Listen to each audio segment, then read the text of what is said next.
Hello, fellow adventurers, and welcome to the Mysterious Adventures Podcast. I'm your host, Paladino Joey, or Joey Awajan. Mysterious Adventures is available on all of your favorite podcasting apps. I thank each and every one of you once and always for downloading and listening to the show.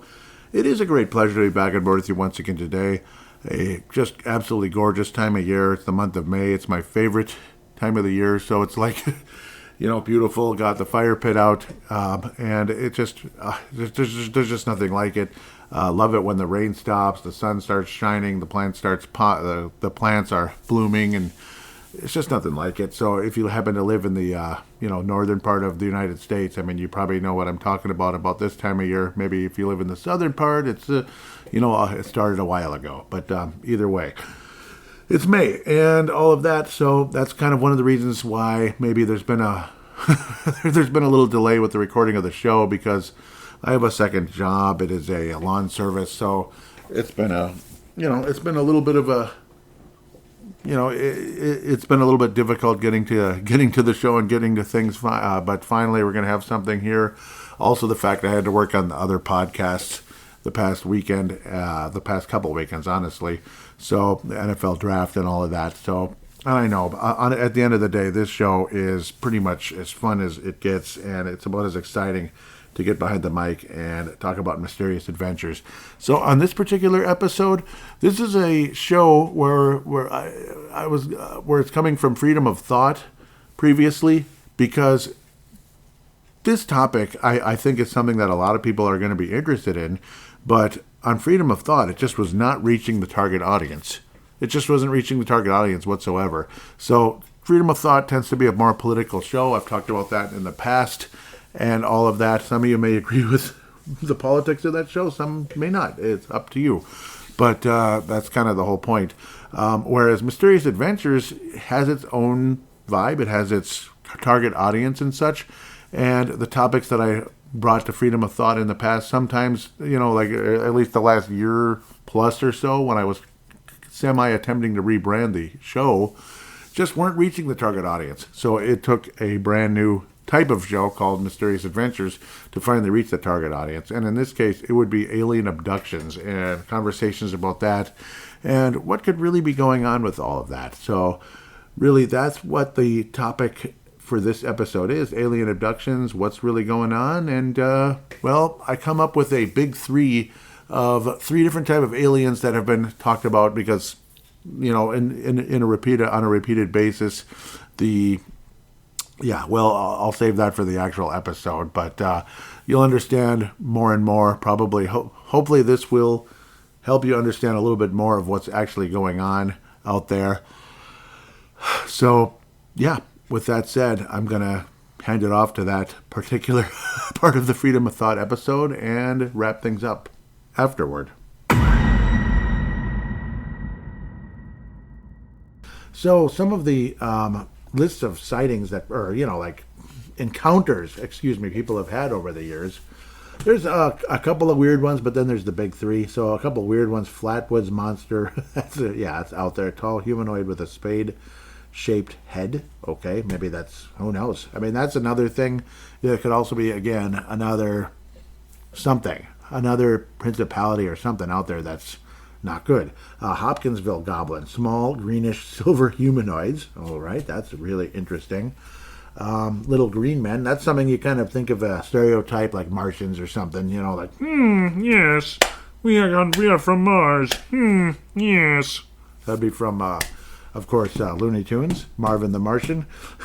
Diminutive green humanoids, even though a few abductions have referred to green skin. Yeah, green skin. Yes, that's leading towards something else. No report has ever involved anything that would fit the classic cultural stereotype of little green men. They are included here only for cultural reference. Yes, exactly. We'll get to the big three very shortly. Then you get these other really crazy ones. Crazy, but actually this absolutely, I think, is tied to very likely the demonic realm. Demonic, not demonic, or even what they call chimeras, which is like, again, you know how a Nephilim or Rephaim giants, stuff like that. It's the angel was a fallen angel was the father, and a human woman was the mother, that kind of thing, and that's how you get these giants. A chimera is when the fallen angel gets with an animal type of creature. Well, yeah, gets with an animal to form like literally a monster. You know, like say like a gargoyle, that could be a chimera, that type of thing. But yeah, like a gargoyle, yeah, that's another conversation we're going to get to in a little bit. And again, more likely demons are tied more to this type of stuff versus like say fallen angels. Fallen angels are above the demons, yeah, and they're very powerful and very evil. They are the small g's, if you know what I mean, the small g gods like Ra, and you know, you could go on for a while. Even some of them might have been Nephilim, even below the fallen angels. But yeah, like the Ra, the Zeus, all those creatures, Aphrodite, they're 99% chance they're fallen angels. Yeah, it's like they're real, but they're not good. They're not God. So, crypto animals, cryptozoological animals, the Mothman. Yeah, that could be for another paranormal type episode on my side of things. Nudge, nudge. The Mothman. Yeah. Yep, see, also American folklore. So we will talk about the Mothman at a later date. But let me tell you, that is one scary looking something. Very scary. Jersey Devil. You know the hockey team, the New Jersey Devils? It came from something. So apparently that's some kind of a cryptoid thing out there that is probably a chimera type of a creature, if it's real, and it probably is, unfortunately. Loch Ness Monster, Nessie. You know, it's like it's a dinosaur type of sea monster. Loch Ness Monster, fascinating thing, but again, it's more than likely a chimera giant as well. These are giant creatures. They're giants. They're giants, but like it's an animal with the angel type of thing. And that's where some of these myths come from. You know, like a sphinx and such. A lot of these myths are real. They just, yeah, they're isolated, but they're real. African Nomo, interesting. Mokele Membi, that sounds African to me. Yokai, that sounds more like Hawaii. I don't know. Yokai, that looks like whoa. Well, it's like a monster. It's like some kind of monster with a weapon. One-eyed creature is one of them too, like a cyclops, but it's an animal. It's a monster. You know, it's hard to even explain. This Membe looks more like a dinosaur. Loch Ness Monster. Yep, that's a long kind of. It's not like no, it's not like Leviathan, which is more kind of like a huge sea serpent type thing. The Loch Ness Monster is closer to being a dinosaur. I don't know what the heck. That's a real weird one. Wow, that's weird. Aztec mythology, the Quinmetzin. Okay, this is via Wikipedia, just to kind of have as a cheat sheet, but it's very, very useful information at the very least for conversation. Populated the world during the previous era of the Son of Rain. What the heck? So, yes, again, and it's a small g type of thing. So, yes, punished by the small g gods because they did not, gods, it's small g, they did not venerate them. Very weird. Weird stuff. Raphael, that sounds like a Rephaim giant. Yes, and it is. Yes, yep, those are Rephaim giants. That's a person, more of like a giant. Giant during the, you know, it's like a Nephilim, maybe like a later stage where they weren't as tall, but they were still very much giants. Like King Og was, what, 12 feet tall? He's real. He's in the Bible. King Og, yes. He had a bed that was 15 feet long. Yeah, he was a 12-foot giant. He was a king, and he was defeated in the Joshua era, I do believe. You have Deuteronomy. Loveland Frogman. What the? Ohio folklore. The Loveland Frog. A legendary humanoid frog described. Okay, so that's an interesting one. Okay, man, they just go on forever. Orion. Okay, well that's part of that's a weird. Now we'll get off that for a minute. Okay, the big three. Apologize. Well, there's one more. Draconian. Yeah, that's kind of a scary thing as well. Okay, the big three. Reptilians or reptilioids. Real. They're real. And they are, a lot of them are actually in hell. Remember the story that people have had multiple stories of lizard man, people like that. they're in hell. They're like they're kind of like, well, they're part of the beings that torment and harass people that are in hell, basically. But apparently also they're part of this UFO abduction nonsense as well. But I wouldn't doubt that they've been taking people down there, like in a dark place, so to speak. Reptilians, they're part of that. Tall, scaly humanoids. Some are tall, some are not, by the way. Tall, scaly humanoids, reptilian humanoid beings date back to at least as far as ancient Egypt, with the crocodile-headed river small g god Sobek. The reptilian conspiracy theory has been advocated by David Icke. Okay, he's been on Alex Jones a million times. Yeah, and, well, they are real. People that have had, visions of hell and such, they were brought down there, that out-of-body experiences. They were brought down there. They experienced the reptilians. That's real. That gets the green check mark. Absolutely real. The other one, of course, gray aliens. Now, how many people have seen gray aliens? I'm not raising my hand because I've not. That's probably a good thing. It'd be scary. They're small, but I also wouldn't doubt that they might be part of this whole little people thing. People talk about little people, though maybe not all of it. They're more humanoids than gray is. But gray-skinned, like the most stereotypical alien setting there is, grays. Gray-skinned, sometimes green-skinned, see? Yeah. Humanoids, usually 1 meter, so about, in between 3 and 4 feet tall. Hairless, large heads, black almond-shaped eyes, nostrils without a nose, slits for mouths, no ears, and 3 or 4 fingers, including a thumb.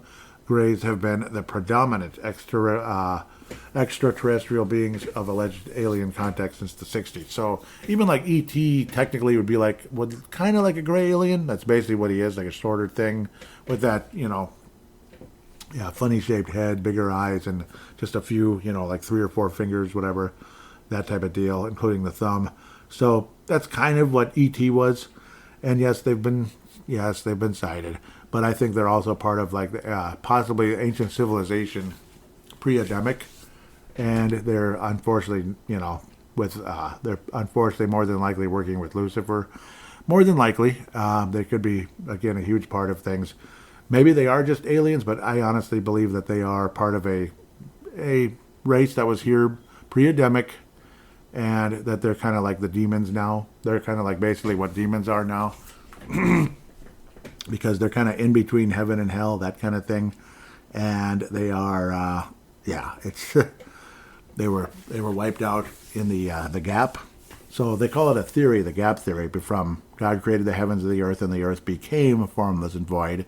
And then many years later, that's my strong belief that there was a pre-Adamic civilization that was destroyed with the fall of Lucifer. And I do believe that the Greys and the lizard men type creatures were a part of that. Absolutely, I do believe that. That's my personal belief, and it's up to you what you believe. But that's kind of where I stand when it comes to this conversation. Not saying I'm right, not saying that that anybody else that disagrees is wrong, but the fact that these have been cited more and more and more times, I do think there's something to it. Plus the fact that there's been all types of just sighting after sighting after sighting. What's it called? Like it looked like a giant Tic Tac shaped UFO. The flying saucers, that type of deal. I've seen something definitely that would classify as a UFO. Absolutely, and it does. And I saw it first. The first time I saw it was in, I believe it was November. I think it was November, 2023. A bright light in the sky, dark, starry night, beautiful night, beautiful fall night, very bright light suddenly in the sky, and then it just disappeared. And then it reappeared somewhere else, a little bit further away, really bright, and then it gradually kind of faded away, disappeared again. And then a really, really, really bright light. Again, this is like, and it would be like in a different spot over and over again. It would be in a very irregular pattern. You know how a plane moves on it moves on a line. A satellite moves on an orbit, which is also a line. This was doing none of that. And I was like, okay, what was that? And my mom said, oh, that's just a plane. You just saw, the light was just kind of shining right at you. Because, when a plane, the front lights, sometimes when they shine on you, it's insanely bright. but it kept happening from different angles and different spots in the sky. I'm not crazy, okay? I'm not crazy. It kept happening. Because you know why I'm not crazy? You know why I'm not crazy? Spring of 2024, my nephews and I think it was either April or May this past year, we were having a fire outside, my favorite thing to do practically on a Saturday night. Fire pit outside. In this case, at my parents' house, so it's the same area.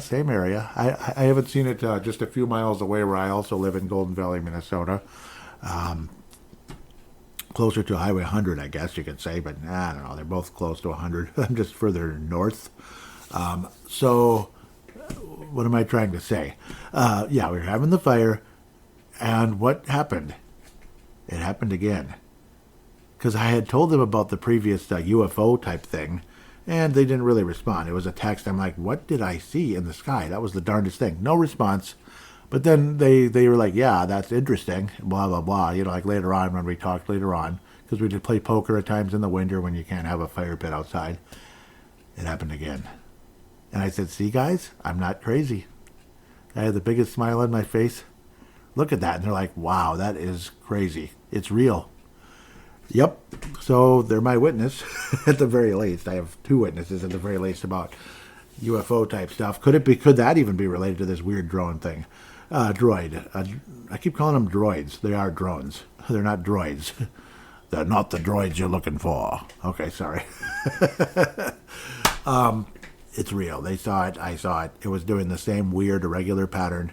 Bright as heck. And then it would just kind of fade away. Like, okay, fade to black, slowly but surely. And then it would reappear somewhere else. No pattern. Very irregular. I'm telling you, and I did talk about this on a previous show when I was like, I think that was in the springtime. But I'm connecting it to all of this. Because now the feature presentation of this whole, you know, what do they call that? Again, like an interaction type of deal, encounters. I think this is our feature presentation, folks. Nordic aliens. Humanoids with stereotypical Nordic features, tall, blonde, blue eyes, and which have featured in several cases of contact. Sometimes called Space Brothers. Plejaran, previously known as Pleiadians, like the Pleiades, you know, those beautiful blue stars you see in the autumn that last during the course of winter. They move further and further west in the sky. That's kind of how the seasons work. Like, say, you know, Capella starts appearing in the northeastern sky at the very end of August and kind of really starts becoming, you can see it more in September, you know, in the western sky as it gets to be like 9, 10 o'clock at night. And then it gets further and further gradually to the west by much later, like springtime. That star lasts most of the year. In fact, you don't really see it in like the typical evening, like 10 o'clock anymore after just in the months of pretty much June, July, and August. Otherwise, that's a very that's a pretty predominant star. It stays in the sky a lot of the times, where other stars might last just 2 or 3 months. Like Spica doesn't last very long. That's a blue star that appears in the southern sky, starts in the east. Did I say northwestern sky? Yeah, northeastern sky. But it moves further and further west as the season progresses. You know, because that's just how it is. Again, to me, further proof that the Earth is round. Not everybody has to agree with me. I do believe the Earth is round. I am not a flat earther. Again, I will read this again. Humanoids. This is Nordic aliens. Humanoids with stereotypical Nordic features. Tall, blonde, blue eyes. Fallen angels. Fallen angels. I'm telling you, these are fallen angels. Should I say 1,000% convinced? I'm pretty close. Tall, blonde, blue-eyed. Those are fallen angels, folks. I don't think they're good angels. No, I mean maybe some of them might be good angels, but I'd say most of them are not. I don't think they're good. And I also strongly believe, this is what got me to a point of, there's a passage in the Bible that says there'll be a day when we see Lucifer for the first time, Satan for the first time. All of us, people here that have been on earth, we lived our life and we're up there and it's like the end times, all the tribulations happening. We'll see him for the first time and we'll say, is that who tormented us? because I think everybody's thinking of this big giant gargoyle, right? Big giant gargoyle, minotaur monster, right? With horns and he's breathing fire or whatever. He's a huge dragon, a red dragon, and we're gonna see this beautiful angel because he's still a beautiful angel. He's not good, but he's not a gargoyle. He's still like a Nordic, tall. Yeah, that's my belief. That's my belief right here. And when you hear about Nordic aliens, those are angels, whether they're good or bad. Again, I believe that they're fallen angels. Because not every fallen angel is necessarily going to be a big, super powerful thing. But some of those big giant watchers and such that were maybe more powerful, like, generals, colonels, whatever the heck, underneath Lucifer in the dateless past, became these small g gods. The Ra and Zeus and all those creatures, all those monsters, like are unfortunately worshipped by, some people in like Greece and wherever else. And a lot of people believe, obviously, well, like the whole, like Hercules being the son of Zeus. Yeah, Hercules is a Nephilim. Think about it. Powerful, superhuman being. Hercules was real too. Think about it. In an ancient time, men of renown. You don't think Hercules is a man of renown? Doesn't mean he's good. He was a Nephilim giant. Nephilim giant in probably way, way back ancient Greece. It's fascinating stuff. Absolutely crazy. And we're going to get deeper into that in future episodes. But, it's just this whole alien conversation puts me into perspective of what's, in a lot of ways, what's really going on. It's deception. Is there a very likely possibility that there are other races out in the universe? Of course. But right now, I don't think that's what people are encountering. I don't think we can travel far enough. I don't think we personally, humans, have the technology for that. And I don't think God is, I don't think God's open to them visiting this planet right now. That type of thing. And maybe they don't have the technology. Some do, some don't. I don't know. But do you know what kind of technology it takes to go from, like, say, the Pleiades or something to come here? I mean, I don't either. I don't either. It's far beyond my comprehension. You pretty much have to be God, that type of thing. Now, of course, Steve, these beings, like Nordic aliens, which I believe are fallen angels, and some might be good angels. I don't know. Be very careful. Test them. Don't just listen to what they say, because they might say, "Oh, we created you." That means it's the devil for sure. It's the devil. It's a devil. It's someone working under the devil, a lieutenant or whatever under the devil. Be careful. Space Brothers. Super Mario Brothers? I don't know. But yep, tall whites. Agarthians from Agartha. Okay, what's Agartha? That's another conversation here. Agartha is a legendary kingdom that is said to be located on the inner surface of the earth. Really? Interesting. It is sometimes related to the belief in a hollow earth. Oh man, look at this. See? And is a popular subject in esotericism, occultism, and the New Age. The concept was introduced by Louis Jacoliot in his 1873 book, Los Fils, I can't read it, doggone it, Los Fils Dieu, and was expanded by authors and such. So, yes, by other authors. Or fallen angels. Fallen angels. I mean, see, it's just, to me, it all comes together. It's fallen angels. Yep, Nordic aliens almost certainly are fallen angels. And again, be very careful if you ever do have an encounter with something like that. They're incredibly powerful, we know that. But the good news is, what's the best news? What's the good news? God gave us more power. Yes. You know why? In the name of Jesus, I bind you spirits. I bind you evil spirits trying to take control of me. They can't. In the name of Jesus, that type of thing. So there is that. And especially with these small little things that try to harass you. That would probably be something like a gray or the little green men type of, which is the gray basically is the little green men. It's the same thing. So it's like they put that there like it's just kind of part of the conversation. But, well, to me, that's the grays. Maybe they even wrote it, like, sometimes green. So, That's what it is. The Greys and the Little Green Men are the same thing. Same thing. Same thing. At the end of the day. So that's kind of the stereotypical alien that people talk about, and they've been seen by so many people. Me not included. I've not seen a Nordic, and I have not seen a lizard man or anything like that. You know, those lizard reptiloids, reptilians and reptiloids. I've not seen those. No, but those more than likely are, well, no, they're generally in Hades, hell, whatever. They're not in a good place. At the end of the day, it's interesting how it's tied to ancient Egypt, like say like a Ra, yeah. Now there's a lot of reptilian stuff there too, like like cobras, like cobra statues and such. Kind of scary. So I mean, I think that's all definitely tied to Lucifer. I don't think there's really any doubt, but I think those Nordic aliens are tied to Lucifer as well. I don't think there's any doubt. Interesting how they put like Rephaims or whatever in the Cryptoid, but yeah, I mean it's a Rephaim giant, or like a Nephilim, same thing. Northwest Semitic term Rephait or Rephaim refers to either people of greater than average height and stature in Deuteronomy. Yeah, Deuteronomy, that's the Bible.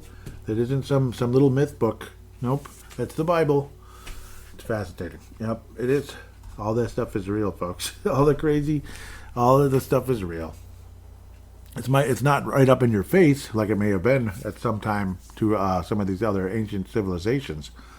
But, well, it will be like the days of Noah. I'm sure there's creatures with this corrupted DNA that are on this planet right now, and they're doing their best to, corrupt us as well.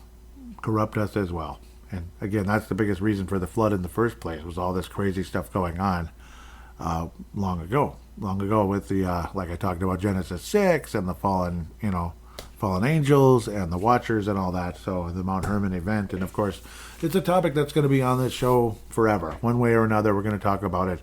Not every episode, of course.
Well, there it is, the big three. What do you think? Nordic aliens, I mean, does it not sound obvious to you that that sounds like a fallen angel? So that's kind of the way I look at it. And remember the golden-haired giants, when in the Nazca Lines episode number 7 of Mysterious Adventures. It's like, again, it sounds like things like that. Golden-haired giants sounds like it could be fallen angels, and how they were like gods and all of that. So I don't know. It just continues to happen. It's something that's been going on apparently for thousands of years. If you're talking about going back to the Nazca Lines and such, and like not long after the Great Flood, like they even knew about the Great Flood in the history with the Incas and such. So just think about all of that. So a lot of this all kind of ties together, doesn't it? Yep. And I hope it doesn't seem repetitive to you, but the whole point is to not be deceived. And that's kind of what Mysterious Adventures is here. Well, not just for that, but at the same time, yeah, it is good to kind of plant seeds in people to not be deceived by evil forces out there and such. And also, again, to talk about interesting subjects. So, and you're more than welcome to bring up ideas.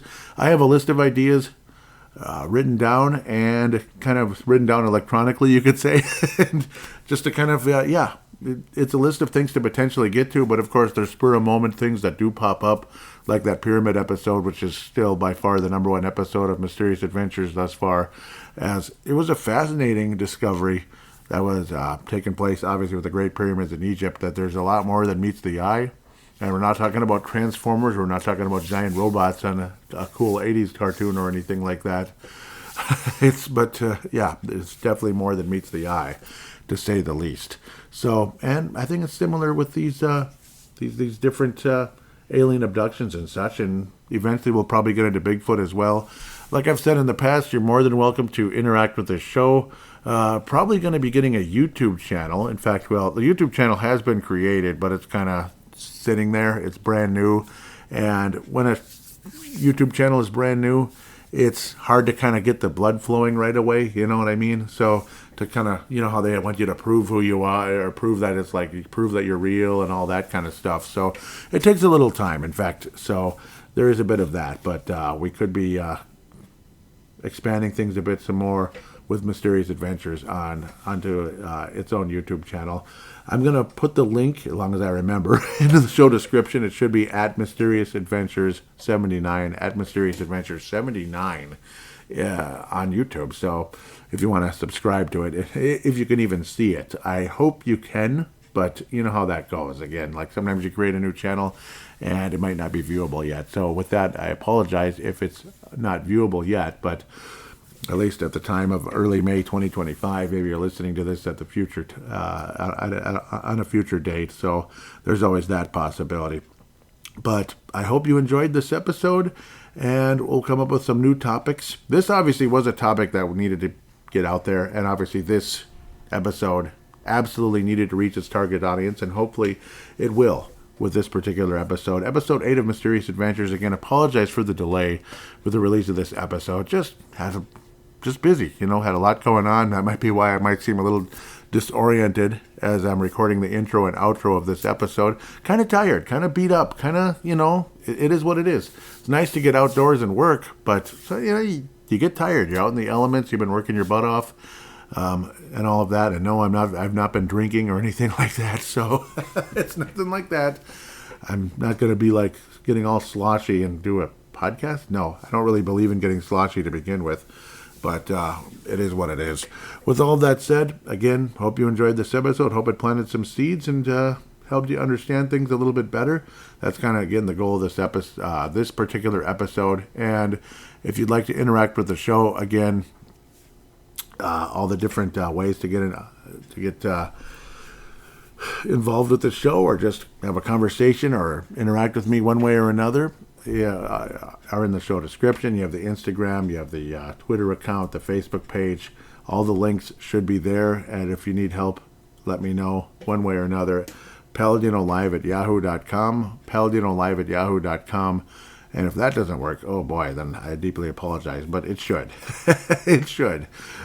Sometimes that email account has been a little bit funky, so I do apologize for that, to say the least. But I think I've babbled enough, and again, I just want to say thank you so much for listening to the show. Please continue to tell your friends, and if the YouTube page works, that's great, and we'll probably have some interesting little tidbits to open things out, maybe short videos and such, to kind of look at some of the mounds around the area, what I think could be burial mounds of either giants, Native Americans, or both. Oftentimes it's both, which can get really fascinating at times. So yeah, probably start off with some of that to kind of, again, prove that this is a real YouTube account. It's not just somebody creating a page just to screw around and bother people or whatever, this or that. So that's definitely not the point of my Mysterious Adventure 79 on YouTube. With all of that said, thank you so much for listening. God bless you, and we'll talk to you. Joining me on the next adventure.